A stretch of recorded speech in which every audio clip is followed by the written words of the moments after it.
Back on an old dirt road about 10 miles from Cairo, West Virginia, there stood a large health resort.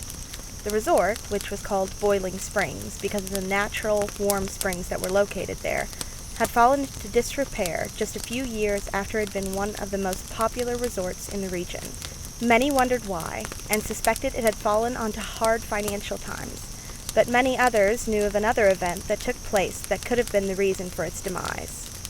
About 2 years before the resort closed, a gentleman by the name of Garrison had stayed there for quite a while. During this time, he fell in love with one of the women who worked at the resort, Miss Peters.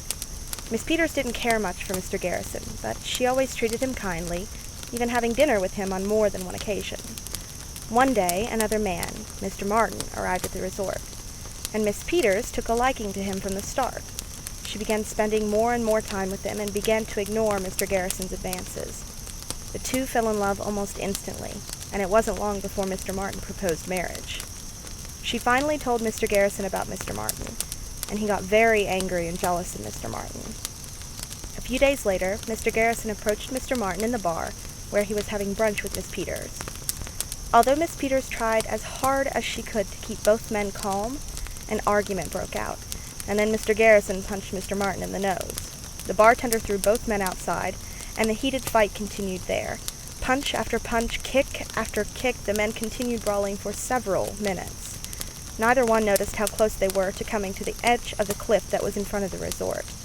Suddenly, Mr. Martin threw a punch at Garrison, and in doing so, both lost their balance and slipped over the edge into the gorge below, where they both died instantly. Miss Peters was so upset at the loss of her fiancé that she threw herself over the same cliff after hearing the news. As all three bodies were so deep in the canyon below, they were all buried in a shallow grave at the site where they fell. Almost immediately, people lost interest in the resort until finally, only a handful of people would come.